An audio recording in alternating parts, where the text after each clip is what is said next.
बेटा हमारा next topic है वो जो कल इलेक्ट्रिसिटी में कराया था, उसके बाद मैंने ये बताया था ना कि मेटल की वायर गुड कंडक्टर होती है इलेक्ट्रिसिटी का। अब क्या है, how do metal conduct electricity. अब मेटल इलेक्ट्रिसिटी कंडक्ट करता कैसे। किसी भी मटेरियल को अगर वो गुड कंडक्टर ऑफ इलेक्ट्रिसिटी है, उसके लिए क्या होना चाहिए, उसके पास they must possess free charge carriers. उनके अंदर क्या होने चाहिए, फ्री चार्ज कैरियर होने चाहिए। मतलब फ्री चार्ज कैरियर अभी मैं आपको समझाऊंगी। अभी के लिए इतना याद रखो कि कोई भी मेटल है गुड कंडक्टर ऑफ इलेक्ट्रिसिटी कब होगा, जब उसके पास क्या हो, फ्री चार्ज कैरियर्स हो। मतलब देखो जैसे ये हमारा न्यूक्लियस होता है, प्रोटॉन प्लस न्यूट्रॉन, ये बाहर इसकी शेल्स है। मतलब फ्री चार्ज कैरियर क्या मैं बोल रही हूँ, ये इधर इलेक्ट्रॉन रिवॉल्व कर रहे हैं, ठीक है। मतलब मैं अगर ये और बड़ी बना दूं तो न्यूक्लियस से इसका डिफरेंस दूर हो जाएगा ना, डिस्टेंस दूर हो जाएगा। तो इसमें क्या होता है, जो लास्ट वाली शेल वाला इलेक्ट्रॉन होता है ना, ये क्या हो जाता है, बाहर निकल जाता है। मतलब अपनी जगह को छोड़ के बाहर निकल जाता है। तो उसको बोलते हैं फ्री चार्ज कैरियर्स। मतलब इलेक्ट्रॉन अपनी पोजीशन छोड़ के क्या है, इस एटम से क्या हो, बाहर निकल जाता है। तो वो क्या हो जाता है, फ्री हो जाता है। तो उसको बोलते हैं फ्री चार्ज कैरियर, ठीक है। तो किसी भी कंडक्टर को electricity good conductor of electricity होने के लिए क्या होना चाहिए, it must possess free charge carriers. तो उसके अंदर क्या होनी चाहिए, फ्री चार्ज कैरियर होनी चाहिए। अब फ्री चार्ज कैरियर क्या होता है, कोई भी पॉजिटिव चार्ज हो या नेगेटिव चार्ज हो, वो क्या होना चाहिए, फ्री होना चाहिए, ठीक है।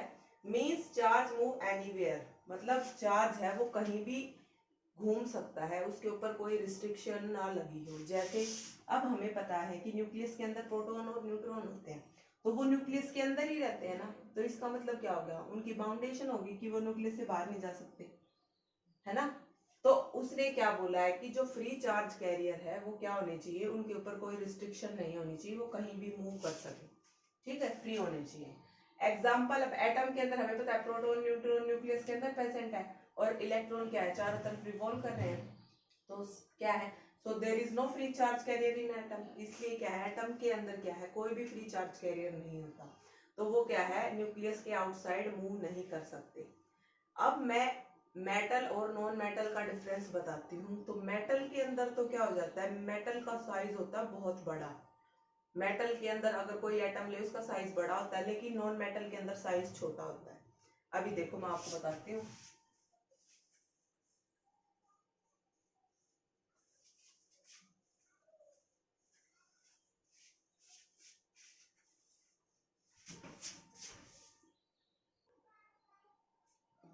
अब बेटा मैंने आपको बताया था कि मेटल के और नॉन मेटल के बीच में मैं आपको डिफरेंस बताऊंगी। अब आप मेटल के केस में देखिए, मेटल एटम ऑफ मेटल, जो हमारा किसी भी मेटल का एटम ले लिया, उनका साइज, उनके एटम्स का साइज होता है लार्ज, बहुत बड़ा। जैसे मैंने ये कोई भी एटम बना लिया मेटल का, ठीक है, ये न्यूक्लियस है, चारों तरफ इलेक्ट्रॉन रिवॉल्व कर रहे हैं। हमें पता है कि इलेक्ट्रॉन नेगेटिवली चार्ज स्पीसीज होती है, ठीक है। इलेक्ट्रॉन रिवॉल्व करते हैं, क्यों, क्योंकि न्यूक्लियस क्या है, इनको होल्ड किए हुए हैं, मतलब पकड़े हुए हैं। कैसे, क्योंकि हमें पता है प्रोटॉन का पॉजिटिव चार्ज होता है और इलेक्ट्रॉन का नेगेटिव। तो इन दोनों के बीच में प्रोटॉन, न्यूक्लियस क्या करेगा, इलेक्ट्रॉन को अट्रैक्ट करेगा ना। मतलब वो उसको अट्रैक्ट तो करेगा, लेकिन वो क्या है, उससे चिपक नहीं सकता। अगर यही बात होती, वो उसको अट्रैक्ट करता, प्रोटॉन क्या है, न्यूक्लियस इलेक्ट्रॉन को अट्रैक्ट करता, अट्रैक्ट तो करता है, लेकिन वो उससे चिपक नहीं जाता। जैसे क्या हमें पता है, हमारी अर्थ क्या है, सन के चारों तरफ सन क्या है, रिवॉल्व करती है ना, अर्थ सन के चारों तरफ। तो ग्रेविटेशनल फोर्स की वजह से वो उसको अट्रैक्ट करती है, लेकिन क्या है, सन से चिपक नहीं जाती, है ना। क्यों, क्योंकि हमें पता है किसी भी सर्कुलर मोशन के लिए सेंट्रीपिटल फोर्स की जरूरत होती है ना। और हमें पता है कि सेंट्रीपिटल फोर्स का है, सेंटर में एक्ट करता है, एक्ट करता है ना। इसलिए सोलर सिस्टम के केस में जो ग्रेविटेशनल फोर्स है, तो वो क्या करता है, डेट नेसेसरी सेंट्रीपिटल फोर्स, तो वो उसको ग्रेविटेशनल फोर्स क्या है, उसको इतना सेंट्रीपिटल फोर्स प्रोवाइड कर देता है कि वो क्या करे, वो चीज रिवॉल्व करने लग जाएगी। मतलब अर्थ क्या है, कहने का मतलब ये है कि हमें पता है सर्कुलर मोशन के लिए सेंट्रीपिटल फोर्स की जरूरत होती है, सेंट्रीपिटल फोर्स सेंटर पे एक्ट करता है। अब हमें ये पता है सोलर सिस्टम के अंदर वो चीज चारों तरफ रिवॉल्व कर रही है, यानी क्या, ग्रेविटेशनल फोर्स की वजह से। तो ग्रेविटेशनल फोर्स उसको इतना सेंट्रीपिटल फोर्स दे देता है जिससे वो क्या है, जैसे अर्थ है वो सन के चारों तरफ सर्कल के अंदर रिवॉल्व करे, ना कि उससे चिपके। ठीक है, अब हमें पता है एटम के केस में सर्कुलर मोशन है, एटम के केस में सर्कुलर मोशन है, इलेक्ट्रॉन रिवॉल्व करे है ना सर्कल में। बिकॉज ऑफ दैट अट्रैक्शन, मतलब पॉजिटिव और नेगेटिव के बीच में अट्रैक्शन। अट्रैक्शन कैसा, यहाँ इलेक्ट्रोस्टैटिक अट्रैक्शन होगा, क्योंकि हमारी एक पॉजिटिव चीज एक नेगेटिव चीज है ना। तो इसने बोला है कि इन एटम के केस में क्या है, circular motion is there, circular motion present है। बिकॉज ऑफ दैट अट्रैक्शन, इस इलेक्ट्रोस्टैटिक अट्रैक्शन की वजह से that is present between positive and negative charge. ये इलेक्ट्रोस्टैटिक अट्रैक्शन क्या करता है, उसको सेंट्रीपिटल फोर्स दे देता है, जिससे क्या है वो चीज रिवॉल्व करने लग जाती है। वहां था ग्रेविटेशनल फोर्स, ग्रेविटेशनल फोर्स इतना सेंट्रीपिटल फोर्स दे देता था कि वो क्या है, अर्थ सन के चारों तरफ रिवॉल्व कर सके। लेकिन एटम के केस में क्या है, इलेक्ट्रोस्टैटिक अट्रैक्शन उसको इतना सेंट्रीपिटल फोर्स दे देती है कि वो चीज हमारी क्या है, रोटेट करे, ना कि अट्रैक्ट करे, मतलब ना कि उसकी चिपके।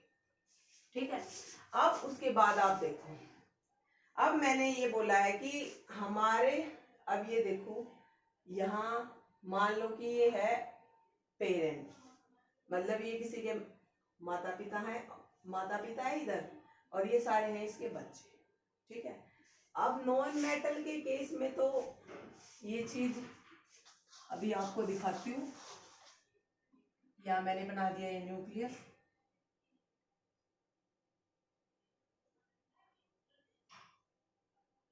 इसके अंदर इलेक्ट्रॉन ऐसे प्रेजेंट है।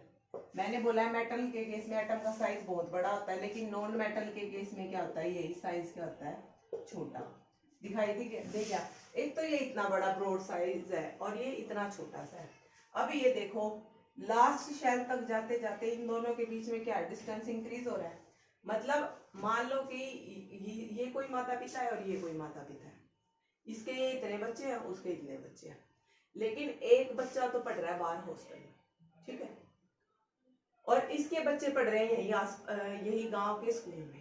तो मतलब उसके जितने भी बच्चे होंगे क्या है, वो उनको अच्छे से उनको देखभाल कर पाएगा उनकी, मतलब वो उनके ऊपर अच्छे से उनके पेरेंट्स की निगरानी रहेगी। लेकिन ये बच्चे इतनी दूर हॉस्टल में पढ़ रहे हैं, ठीक है, तो इनके बिगड़ने के चांस ज्यादा होंगे उनकी वजह, है ना। ये सिर्फ मैंने आपको एग्जाम्पल बताया है। तो इसके पेरेंट्स का इसके ऊपर क्या है, दबदबा पूरा रहेगा। लेकिन यहाँ ये क्या है, इनके बिगड़ने के बहुत ज्यादा चांसेस है। तो इसमें क्या है, जो ये बच्चा है ये क्या हो जाएगा, बाहर, मतलब क्या हो जाएगा, अपने ऑर्बिट से फ्री, मतलब उसके ऊपर इतना दबाव नहीं रहेगा, पेरेंट्स का प्रेशर नहीं रहेगा। तो इससे क्या है, जैसे ये एटम के केस में ये इलेक्ट्रॉन क्या हो जाएगा, यहाँ फ्री। ठीक है, अभी बताती हूँ मैं आपको। अब बेटा मैंने क्या बताया कि जो मेटल के केस में हमारा न्यूक्लियस से इलेक्ट्रॉन का डिस्टेंस बहुत ज़्यादा हो जाता है, तो फोर्स क्या है वहाँ इतना ज़्यादा एक्ट नहीं कर पाता। इसलिए क्या हो जाता है, जो इलेक्ट्रॉन को पकड़े रहने की कैपेसिटी होती है ना, वो क्या हो जाती है, ख़त्म हो जाती है। तो इससे क्या हो जाता है, वो इलेक्ट्रॉन जंप कर जाता है बाहर, अपने ऑर्बिट से बाहर जंप कर जाता है। तो उस इलेक्ट्रॉन को बोलते हैं फ्री इलेक्ट्रॉन। ठीक है, तो in case of metal free electron is available. हमें दिख गया कि एक एटम बनाया था, उसके अंदर एक फ्री इलेक्ट्रॉन मिल गया हमें। अब हमें पता है एक मेटल की छोटी सी वायर जो बहुत करोड़ों एटम से मिलके बनी हुई है, मान लो अगर एक एटम के अंदर भी एक फ्री इलेक्ट्रॉन होगा तो इतने करोड़ एटम्स के अंदर कितने सारे फ्री इलेक्ट्रॉन हो जाएंगे। तो इसलिए क्या है, हमारी मेटल वायर के अंदर क्या होते हैं, हमें फ्री चार्ज कैरियर मिल जाते हैं, मतलब फ्री इलेक्ट्रॉन मिल जाते हैं। इसीलिए मेटल क्या होती है, metal is good conductor of electricity. और नॉन मेटल के केस में मैंने बताया कि न्यूक्लियस से क्या है, जो इलेक्ट्रॉन है उसकी डिस्टेंस बहुत कम होता है, मतलब माता पिता का अपने बच्चों के ऊपर पूरा दबाव होता है। ठीक है, तो बिगड़ने के चांसेस कम हो गए, मतलब क्या है, वो इलेक्ट्रॉन बाहर नहीं भाग पाएगा, वो अपने ऑर्बिट के अंदर ही मूव करेगा। तो इसलिए नॉन मेटल क्या होते हैं, बैड कंडक्टर ऑफ इलेक्ट्रिसिटी, क्योंकि उनका डिस्टेंस क्या होता है वहाँ न्यूक्लियस से कम होता है। तो इलेक्ट्रॉन क्या है, बाहर जंप नहीं कर पाते, इसलिए non metal good conductor of electricity होता है। और मेटल क्या होता है, उसमें इलेक्ट्रॉन जंप आउट कर जाते हैं ऑर्बिट से, इसलिए वो गुड कंडक्टर ऑफ इलेक्ट्रिसिटी होता है। तो बेटा आज के लिए सिर्फ इतना ही पढ़ो, इसको समझो अच्छे से क्योंकि काफ़ी टाइम लगेगा। Thank you.